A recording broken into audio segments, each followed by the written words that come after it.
Saudara, Anda menyaksikan Kompas Bisnis bersama saya Putri Oktaviani. Indonesia resmi menjadi anggota penuh BRICS ke-10 pada 7 Januari 2025.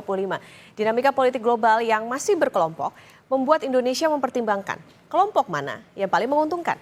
Indonesia lebih tergantung pada dolar Amerika Serikat atau impor produk Tiongkok. Nah, Presiden terpilih Amerika Serikat Donald Trump pada Desember 2024 pernah say war. Anggota BRICS akan digetok tarif 100% kalau nekat meninggalkan dolar Amerika Serikat. Indonesia lari dari mulut buaya tapi masuk kandang singa. Nah, mari kita optimistis dulu karena banyak data-data positif sebagai modal awal Indonesia di pasar global. Bernyali besarkah Indonesia memutuskan bergabung BRICS dan menantang ancaman Donald Trump? Di awal pemerintahan saudara atau persis setelah pelantikan dan melakukan kunjungan ke luar negeri, Presiden Prabowo Subianto pernah bilang antara BRICS atau OECD mana yang dipilih?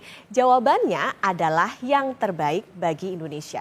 Berikut pernyataan Presiden Prabowo Subianto tentang pilihan kelompok ekonomi negara di dunia pada 13 November 2024 saat kunjungan pertama kali ke luar negeri sebagai Presiden.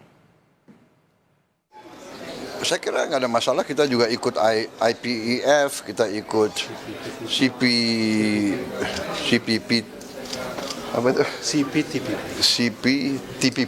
ya. Jadi kita ikut beberapa kelompok ya, untuk ekonomi ya kita ingin mencari yang terbaik, peluang-peluang untuk ekonomi kita. Kita harus memikirkan kesejahteraan rakyat kita kan. Indonesia resmi bergabung sebagai anggota penuh BRICS. Bergabungnya Indonesia ke BRICS diumumkan Kementerian Luar Negeri Brasil yang merupakan Ketua Bergilir BRICS 2025. Pengumuman masuknya Indonesia sebagai anggota BRICS dikeluarkan Kemenlu Brasil Senin waktu setempat. Kemenlu Brasil menyebut sebagai negara dengan kekuatan ekonomi terbesar dan berpenduduk terbesar di Asia Tenggara, Indonesia memiliki kesamaan dengan negara-negara anggota BRICS dalam mendukung reformasi institusi-institusi global dan berkontribusi secara signifikan memperkuat kerjasama dunia selatan.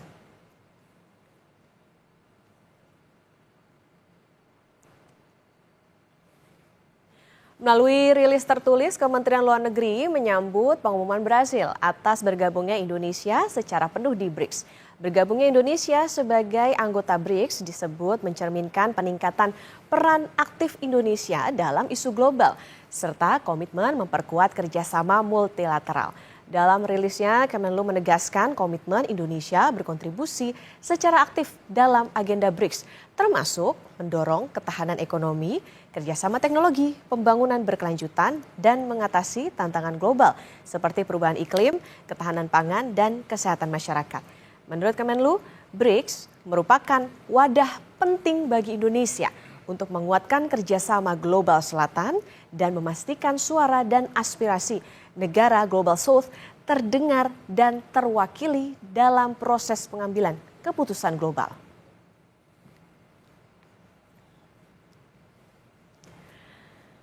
Nah, saudara, BRICS itu adalah singkatan dari 5 negara yang memutuskan berkelompok, yakni Brasil, Rusia, India, China, dan Afrika Selatan. Berdiri tahun 2009, BRICS memperluas keanggotaannya dengan bergabungnya Iran, Mesir, Ethiopia, dan Uni Emirat Arab. Kenapa BRICS? Kenapa bukan OECD? Nah, 2 kelompok ini saudara punya tujuan, motivasi, dan karakteristik anggota yang berbeda jauh. BRICS ini adalah kelompok negara berkembang yang fokus pada kerjasama ekonomi dan politik dengan tujuan mengurangi ketergantungan pada negara maju. Sederhananya, pengen dedolarisasi. Bukan meninggalkan dolar, tapi mengurangi dominasi dolar di pasar dunia dengan memakai mata uang masing-masing negara. Nah, sedangkan OECD itu adalah organisasi yang anggotanya didominasi negara maju dan fokus pada analisis kebijakan dan peningkatan kerjasama ekonomi global. Ini 11-12 dengan negara G7 atau G7. BRICS itu adalah rumah bagi 3,3 miliar manusia atau 40% komposisi penduduk dunia, mengimbangi dominasi Barat. Coba kita bandingkan ekonomi anggota BRICS dan Blok Barat atau G7. Meski di dalamnya ada ini ya, Jepang ya. Kita ke data berikutnya. Nah, kami pakai data Dana Moneter Internasional atau IMF. BRICS ini menyumbang ekonomi global dengan komposisi 37,3%. Hitungan produk domestik bruto global ini berdasarkan paritas daya beli. Tiongkok aja nih punya sumbangan 19% ke dunia. Sedangkan India itu menyumbang 8,23%. Dua negara ini sekaligus kontributor populasi terbesar di dunia. Lalu gimana dengan kelompok G7 atau G7? Amerika Serikat dan Uni Eropa. Ini masing-masing menyumbang ekonomi sekitar 14,5%. BRICS ini saudara dianggap kuat di komoditas, apalagi dengan bergabungnya negara Timur Tengah sebagai produsen minyak. Di sektor ini dengan tambahan Iran, UEA dan Arab Saudi, kata World Economic Forum dan Standard and Poor's, kelompok BRICS mampu mengendalikan hampir setengah produksi minyak di seluruh dunia. BRICS juga menyumbang sekitar 35% dari total konsumsi minyak. Banyak yang yakin Indonesia ini punya keuntungan besar, tapi ada juga pertanyaan. Benarkah Indonesia lari dari mulut buaya masuk ke kandang singa? Nah, ini adalah analogi kritis saja ya dengan memakai angka. Terus gimana? Data berbicara, kita ke data yang berikutnya.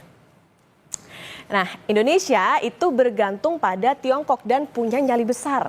Menantang Donald Trump sebagai presiden terpilih Amerika yang mau getok tarif anggota BRICS sampai 100%. Data terbaru saudara, atau di November 2024, Indonesia versus Tiongkok masih defisit neraca dagang 283,2 juta dolar Amerika Serikat. Dibandingkan dengan surplus, Indonesia ini lebih banyak sering defisitnya melawan Tiongkok.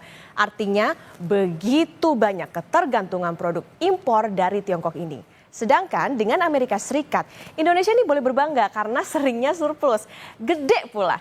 Pakai waktu yang sama, yaitu November 2024. Surplus dengan Amerika ini mencapai 1,5 miliar dolar Amerika Serikat. Inilah yang bikin Trump akhirnya nggak suka.